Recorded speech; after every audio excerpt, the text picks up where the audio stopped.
زه هره ورځ په دې باندې فکر کوم چې هغه څوک چې پس له ما نه ولسمشر کېږي باید کار یې له ما نه اسانتره وي، نه دا چې زه ورته یو میراث پرېږدم چې هره ورځ به وایي خدای دې غضب سي ماته یې څه پرېښودم. ایله ده چې پس له 25 یا 50 کاله تاسو انشاءالله تعالی به ټول ژوندي بیا به قضاوت وکړئ چې دا خادمم تاسو ته یې کار کوو یا وخت یې ضایع کوو.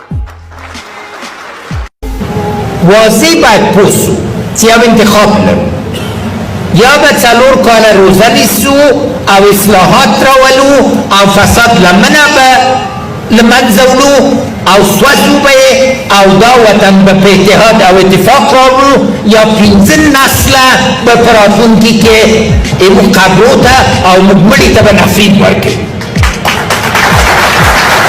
خبره واضح ده. څو چانسونه هم له لاسه ورکړو. په 1000 نفر و میلیونرو باندې دا خاوره نه جوړېږي. 10 میلیونه مرفه انسانان غواړو، د ټولو افغانانو اتفاق غواړو او د ټولو افغانانو ښېګڼه غواړو. تر هغه وخته پورې چې افغان مهاجر په پاکستان او په ایران کې دي، نیم لاس او نیمه پښه هم کمه ده.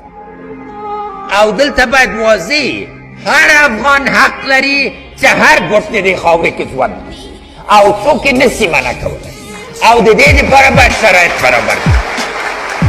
ټولو مخالفینو ته واضح پیغام لرم، جګړې کې نسئ ګټلی، سولې ته راسئ، اما د سولې لاس واخلئ.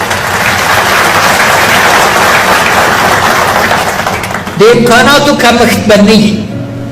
دا خبرې محدودیتونه چې 2.5 کال مخکې وو انشاءالله تعالی به ټول لرې سي، اما اراده موږ د ولس غوښتنه خاصتا د میرویس نیکه، د احمدشاه بابا، د غازي امیر امان الله خان غوښتنه سوله ده.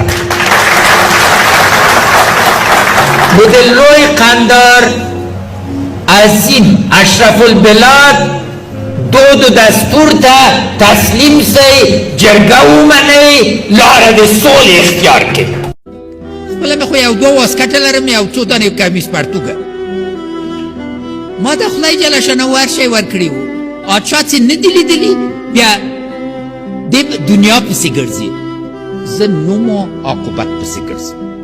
زه غواړم چې وخت چې خدای جل شانه ته لاړ سم، اعمال د حسنه مې غیر منکر مقابل کې ودرېږي، نه پیسې ودامې چې پرېښي.